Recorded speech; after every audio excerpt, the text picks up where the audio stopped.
Neste momento, Deus, através desta emissora, leva até você mais um programa de fé, com mensagens, hinos e orações a seu favor.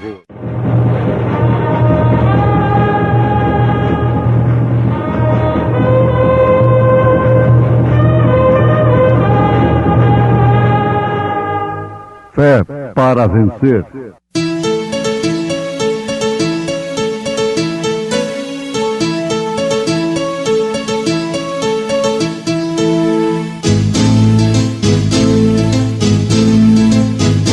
Mensageiro, Deus enviou o seu profeta, seu profeta é. Este som de alarido retumbando está, retumbando está. E as águias de Deus, e as águias de Deus já voando estão, já voando estão. William Branham foi seu nome e Deus foi com ele, e Deus foi com ele. E a coluna de fogo sempre lhe seguiu, sempre lhe seguiu. A palavra ele pregou, a palavra ele pregou com fidelidade. Bem-aventurado aquele que lê e os que ouvem as palavras desta profecia e guardam as coisas que nela estão escritas, porque o tempo está próximo.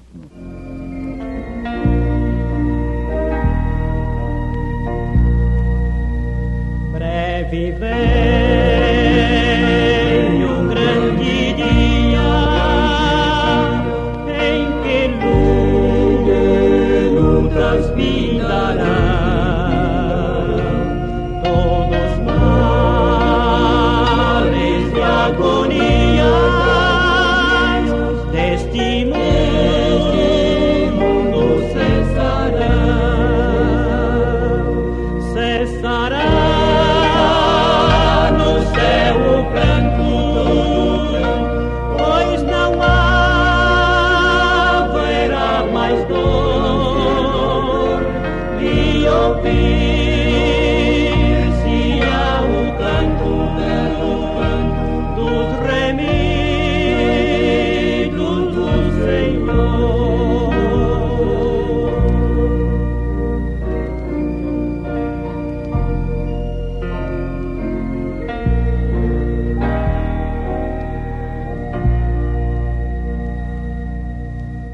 Que gozo estar com Cristo, escutando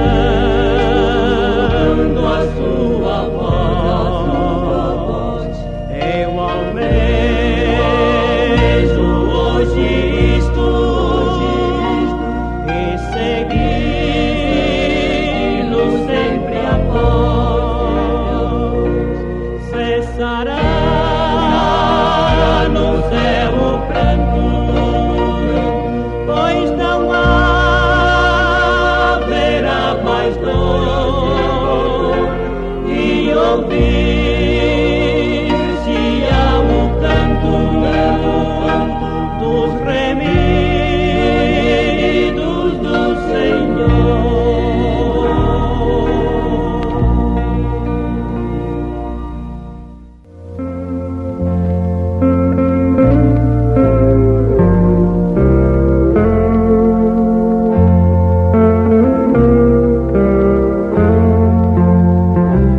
Quando você nasce como um humano, os traços naturais de um ser humano te seguirão.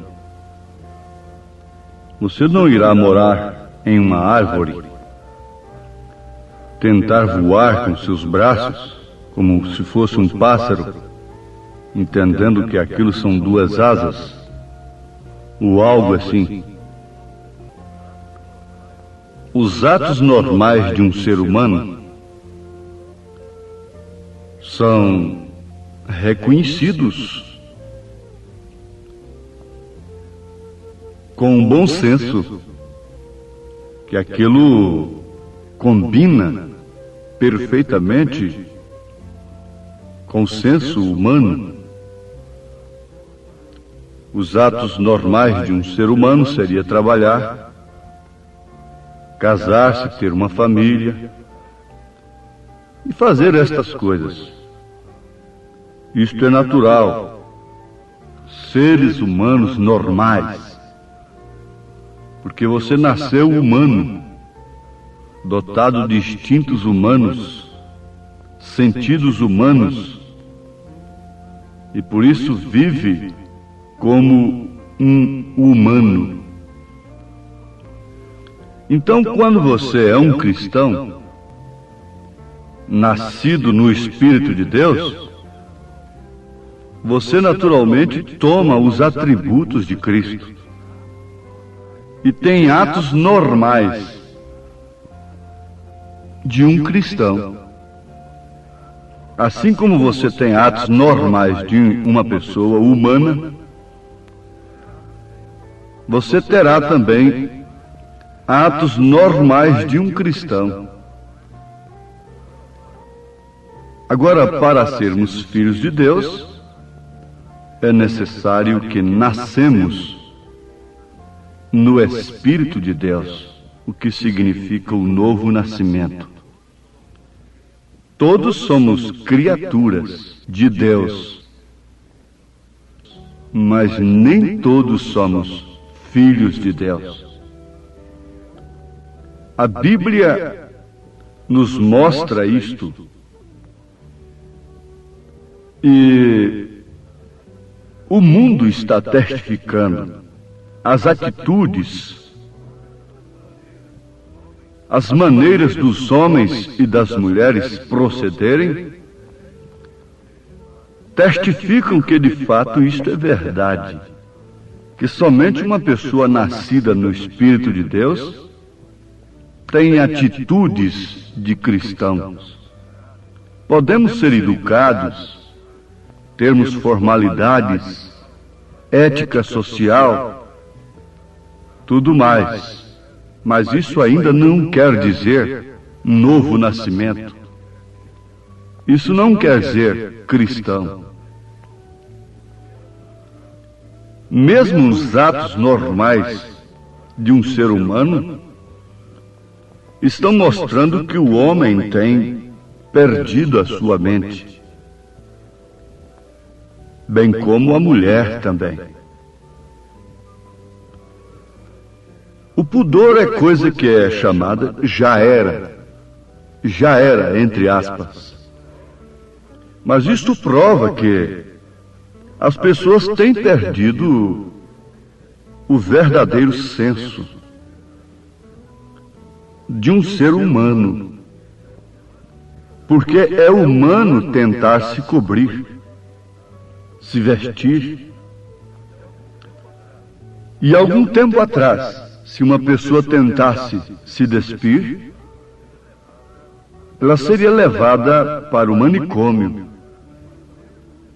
Ela seria presa como uma débil mental. Mas o profeta de Deus profetizou, e isto tem se cumprido, que essa demência varreria o mundo. E quando o mundo vê uma pessoa com atitudes, com métodos, com regra de vida cristã, então aquela pessoa é que se torna uma louca para o mundo. O mundo diz que ela está demente, está atrasada, qualquer coisa está acontecendo, que ela é menos esclarecida, que ela é um robô de alguém, de algum líder religioso e coisa assim. Mas está provado, meus amados ouvintes, meus preciosos irmãos, filhos de Deus, que quando o homem, a mulher, quando a pessoa é uma cristã, é um cristão, nascido no Espírito de Deus, naturalmente esta pessoa revelará e expressará os atributos de Cristo. A vida é revelada quando a criança nasce. Ela estava encoberta e ela foi revelada. Isso quer dizer, veio à luz. Daí então, nós termos a necessidade da revelação de nosso Senhor Jesus Cristo. Este Filho vir à luz, ao nosso coração, no nosso coração, no nosso entendimento.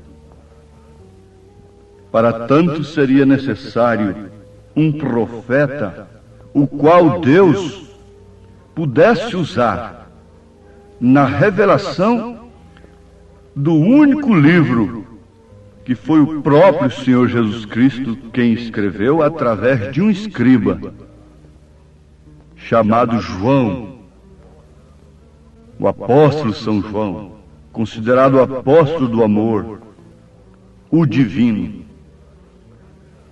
Mas não foi apenas uma inspiração de João como os demais livros, que são, na verdade, inspirados pelo Espírito Santo. O Apocalipse foi uma aparição de nosso Senhor Jesus Cristo a João, mostrando todos aqueles símbolos, dizendo-lhe: escreva isto, escreva aquilo, escreva isto outro. E logo no início do livro está escrito: bem-aventurado aquele que lê, e os que ouvem as palavras desta profecia, e guardam as coisas que nela estão escritas, porque o tempo está próximo. Então o Senhor Jesus Cristo está dizendo que este livro é uma profecia. Sim, é uma profecia. Não é a história da vida de João. O livro de Apocalipse não foi escrito simplesmente para nos deixar uma experiência do apóstolo, o seu exílio para a ilha de Patmos, no mar Ageu. Não. O Apocalipse é mais do que isto. É a revelação de Jesus Cristo nas futuras eras que a igreja teria, os 7 períodos da igreja. Olha como ele se ocupou logo nesse primeiro capítulo, com a igreja de Éfeso, Esmirna, Pérgamo, Tiatira, Sardes, Filadélfia, Laodiceia, por último, representando a era em que estamos vivendo.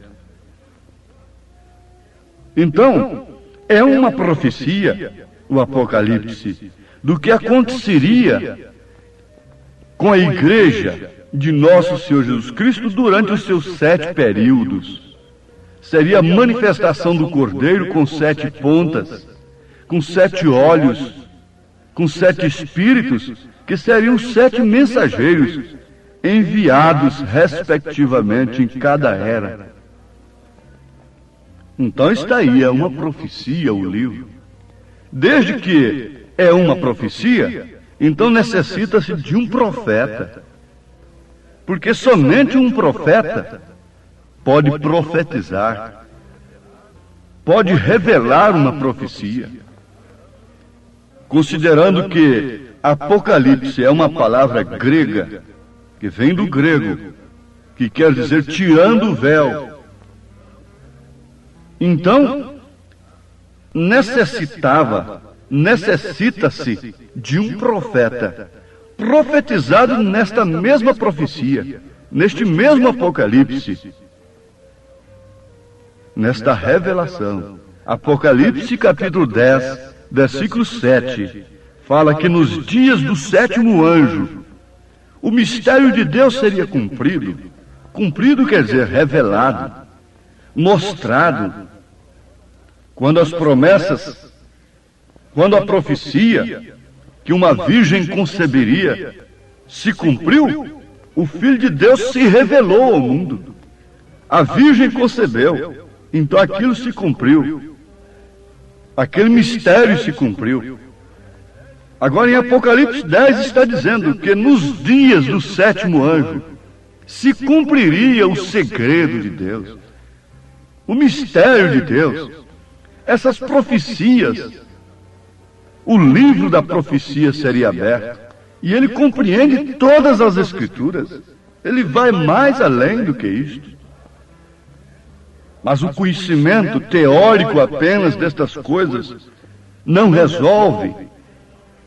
Ele tem um objetivo de Deus em si, não de formar matéria controvertida, para que os teólogos de tal ala diferente quebrem a cabeça com ele.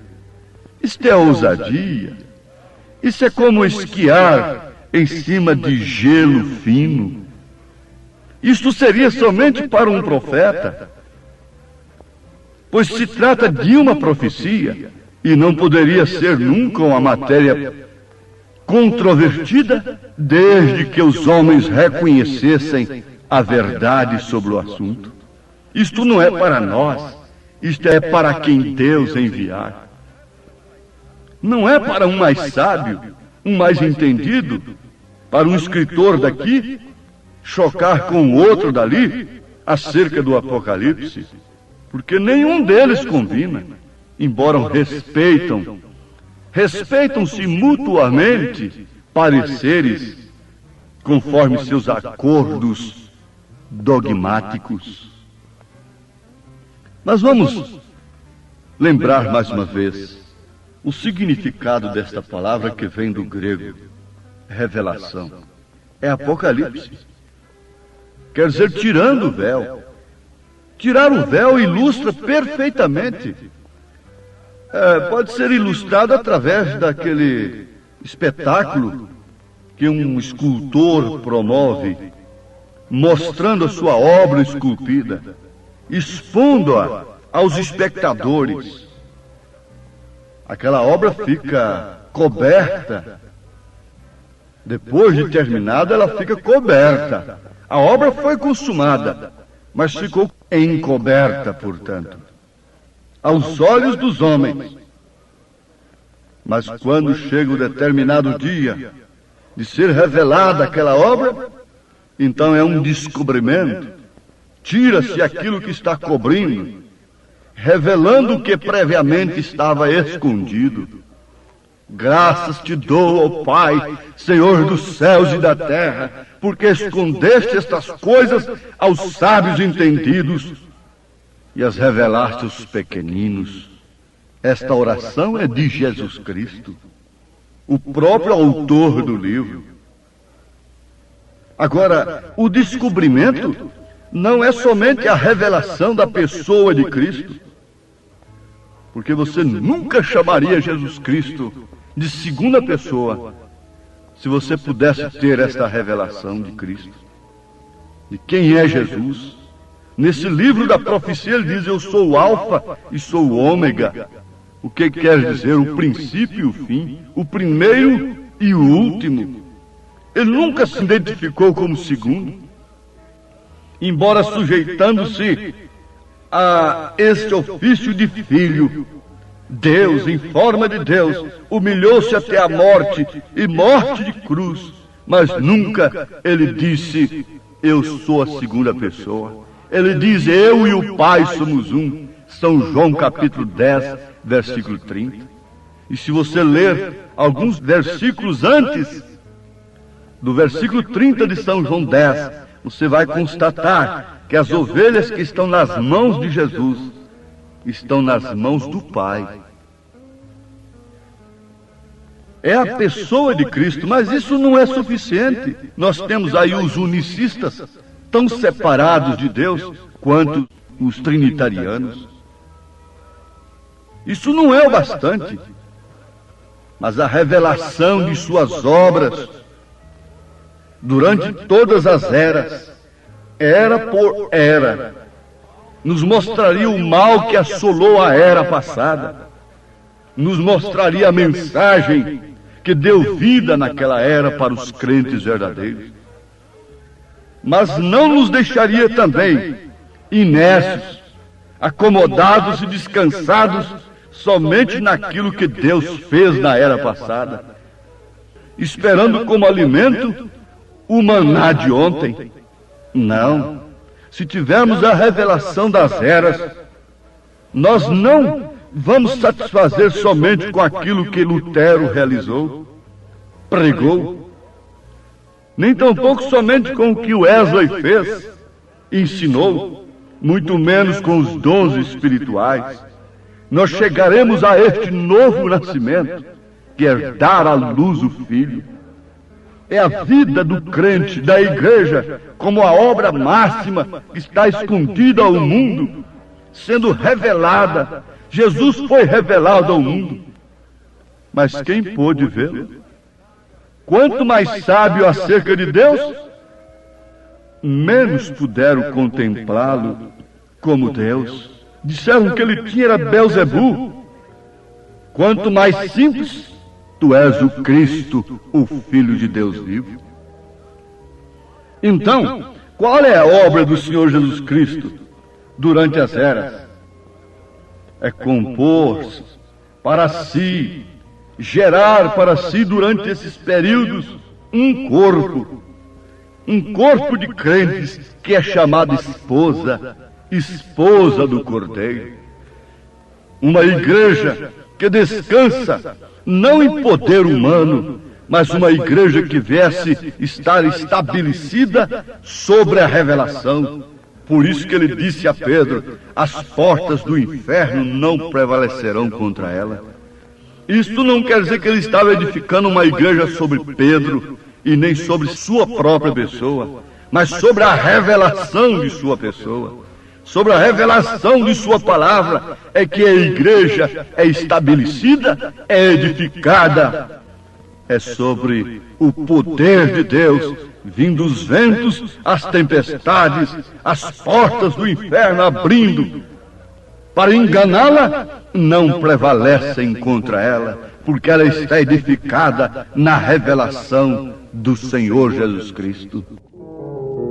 Se no mundo te sentes cansado, enfadado também de viver, se alegria não tens na tua alma, confessa que sempre Jesus tem poder. Ele chama e socorre o aflito, que esperança no mundo não tem. Ele quer te salvar, meu amigo, evitar o perigo, porque tu não crês. Grande amor Deus por ti revelou. Eu sou o Alfa e o Ômega, o princípio e o fim, diz o Senhor, que é, e que era e que há de vir, o Todo-Poderoso. Pois nunca pecou.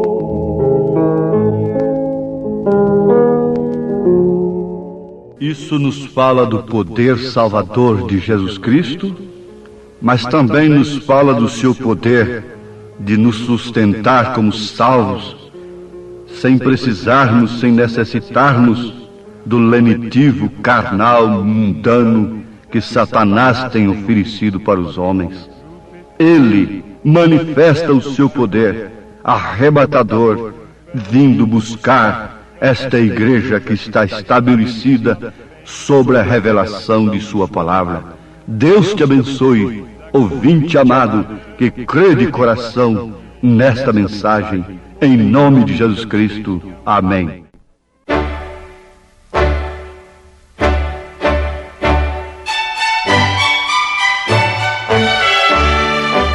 Ouvintes, escreva-nos pela caixa postal de número 15.020, 15020, CEP 74.501-970, Goiânia, Goiás.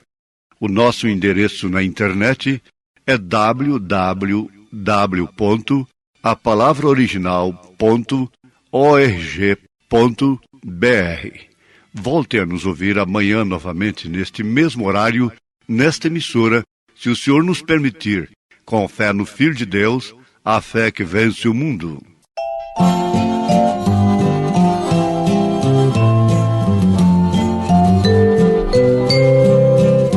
Jesus, o bom pastor, seguiu-me com grande amor e do perigo me livrou. Ele estendeu-me a mão, guiou-me na escuridão, à luz do seu divino amor. Querido Salvador, o teu imenso amor enche meu coração de gratidão. Eu só não posso andar, vem-me, Senhor, guiar com tua santa mão a celestial mansão.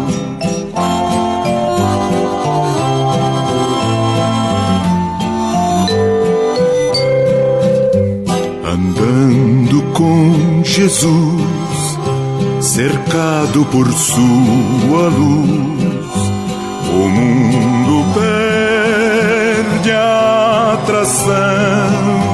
Jamais vou me importar se o mundo me desprezar, pois Cristo é todo meu prazer.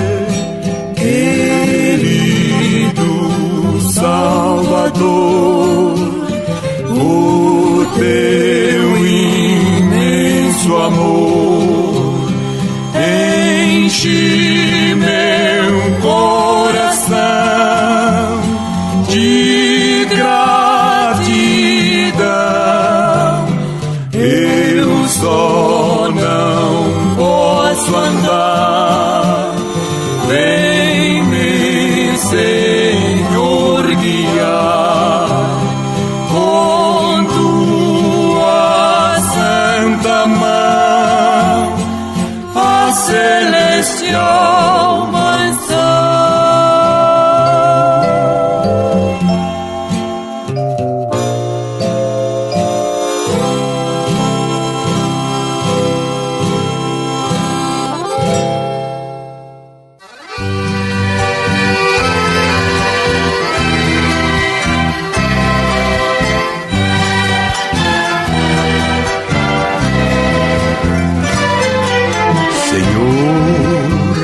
São aqueles que vêm sorrindo pelo caminho, cantando alegremente como as aves que vão para o ninho. Senhor, quem são aqueles em vestes brancas vão no caminho? Senhor, eu quero segui-los, tu não me deixes ficar sozinho.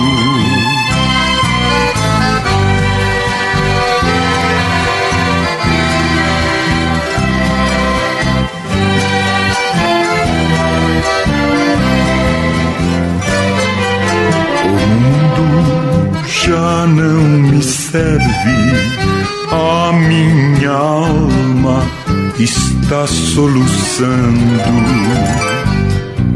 Senhor, tu não me deixes ficar no mundo sempre penando. Senhor, quem são aqueles em vestes brancas vão no caminho? Senhor, eu quero segui-lo, tu não deixe